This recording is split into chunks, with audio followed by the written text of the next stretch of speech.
ஒரே இடத்துல தேங்கி இருக்க முடியாது. அடுத்தடுத்த கட்டங்களுக்கு நகர முடியும். மேலும் தங்களுக்கு கிடைத்திருக்கக்கூடிய அந்த காலம் என்பது அதிகபட்சமாக ஒருவர் 5 ஆண்டுகள் என்னும் பட்சத்தில் 2 பொறுப்புகள் எனும்போது 2 முறை எனும்போது 10 ஆண்டுகள் மட்டுமே ஒரு பொறுப்பில் வைக்க முடியும். அந்த 10 ஆண்டுகளில் தங்களால் முடிந்த செயல் திட்டங்களை செய்து காட்டுவதன் மூலமாக அவர்களுக்கு மாநில அளவிலான பொறுப்புகள் கிடைக்கப்படும். அப்படியான சூழல்ல கட்சியின் உள்ளாக போட்டி அதிகரிக்கும் பொழுது அனைவரையும் அரவணைத்து செல்ல வேண்டும். அனைவருக்கும் தேவையானதை செய்ய வேண்டும். அனைவருக்குமான ஒரு நபராக ஒருவர் இருக்க வேண்டும் என்ற ஒரு நிபந்தனை தானாக எழுவதனால் கட்சியில் இருக்கக்கூடிய அனைவரையும் ஒரு பொறுப்புக்கு வரக்கூடியவர் அரவணைத்து செல்வார் எனவும், அதனால் கட்சி வலுப்படும், மக்கள் பிரச்சனைகளுக்கு தீர்வு காண முடியும், கட்சி ஆரோக்கியமான உயிரோட்டமாக இருக்கும் என்பதை நம்பி இது போன்ற ஒரு மறுசீரமைப்பை திமுகவுடைய அந்த மறுசீரமைப்பு மறுகட்டுமான குழு என்பது பரிந்துரைத்ததாக சொல்லப்படுகிறது. அது மட்டுமின்றி மாவட்ட செயலாளர் வரையிலும் இந்த 110 என்ற எண்ணிக்கை வரும் பொழுது இளைஞர்கள், பெண்கள் என்று அனைத்து தரப்பினருக்குமான ஒரு பிரதிநிதித்துவத்தை உறுதிப்படுத்த முடியும் எனவும் சொல்லப்பட்டிருக்கிறது. மேலும் 70 வயது மாவட்ட செயலருக்கான பொறுப்புக்கு வயது நிர்ணயம் செய்யப்படுவதற்கான காரணம், கிளைக்கழகத்தில் ஒரு 45 வயது தன்னுடைய பொறுப்பை நிறைவு செய்யும் பொழுது அடுத்தடுத்த பொறுப்புகள்ல அவர் தேர்தலில் போட்டியிடுவதற்கும் அதன் வழியாக ஒரு 70 வயதுக்குள்ளாக ஒரு மாவட்ட செயலாளராக ஆக முடியும் என்பதற்கும் இந்த ஒரு அமைப்பு, இந்த மறுசீரமைப்பு ஒரு வழியை ஏற்படுத்துவதாக திமுக மறுசீரமைப்பு குழு தெரிவித்திருக்கிறது. அதன் அடிப்படையில் இது ஆராய்ந்து திமுக தலைவர் இந்த மாறுதலுக்கு ஒப்புதல் அளித்து திமுகவுடைய செயற்குழுல இந்த ஒப்புதல்களுக்காக வைக்கப்பட்டு தீர்மானமாக நிறைவேற்றப்பட்டிருப்பதாக சொல்லப்பட்டிருக்கிறது. மேலும் இந்த மாறுதலுக்கு ஒவ்வொரு மாவட்ட செயற்குழு கூட்டங்களிலும் நடத்தப்பட்டு அதற்கான ஒப்புதல் பெற வேண்டிய அவசியம் ஏற்பட்டிருக்கிறது. ஏனெனில் இந்த மறுகட்டுமானம் என்பது தலைமை அளவில் மட்டும் இல்லாமல் கிளைக்கழகத்திலிருந்து மாவட்ட அளவில் வரையிலும் இருப்பதனால அந்தந்த மாவட்ட அளவில் ஒரு செயற்குழு கூட்டம் நடத்தப்பட்டு அதற்கான வழிகாட்டு நெறிமுறைகளின்படி 15 நாட்களுக்குள்ளாக ஒன்றியம், நகரம், பகுதி, வட்டக்கழகம் என்று பிரிக்கப்பட வேண்டும் எனவும், இதனால் தலைமை கழகத்தில் அனுப்பி வைக்கக்கூடிய பிரதிநிதி முன்னிலையில மீண்டும் ஒரு மாவட்ட செயற்குழு கூட்டத்தை நடத்த வேண்டும் என்ற ஒரு அறிவுறுத்தலும் கொடுக்கப்பட்டிருக்கிறது. தற்போது இருக்கக்கூடிய மாவட்ட செயலாளருக்கு இந்த பொறுப்பு என்பது வழங்கப்பட்டிருக்கிறது.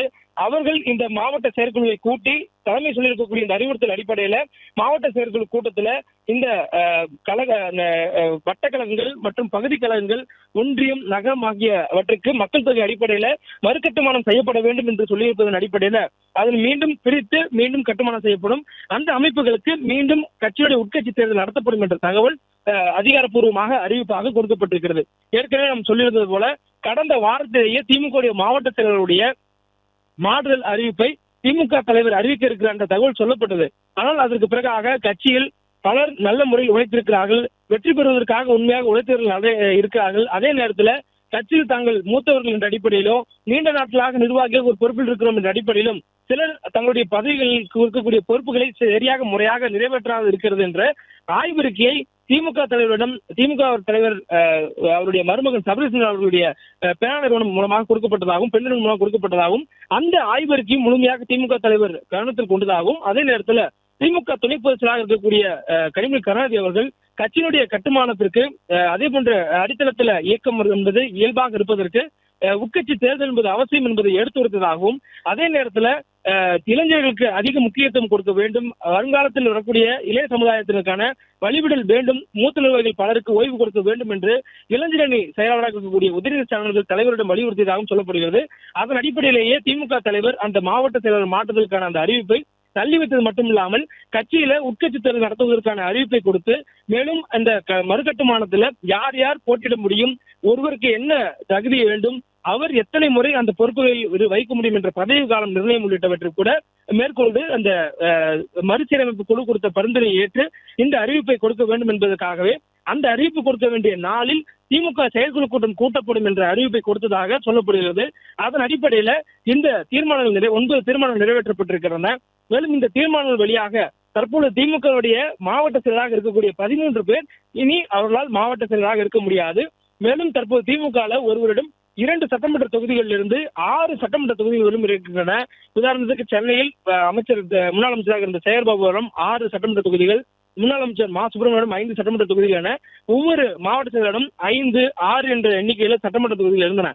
இதையெல்லாம் பிரித்து தற்பொழுது 2 தொகுதிகளாக ஒருவருக்கு கொடுக்கும் பட்சத்தில் அவர்கள் அந்த பகுதியில் அவருக்கு கொடுக்கப்பட்ட பொறுப்புகளை கவனத்துடன் செய்வதற்கான வாய்ப்புகள் இருக்கும். இதனால் கட்சி ஆரோக்கியமுடன் இருப்பது மட்டுமின்றி கட்சி சொல்லக்கூடிய பணிகளை செய்வதற்கான நிர்வாகிகளுடைய எண்ணிக்கை அதிகரிக்கும்.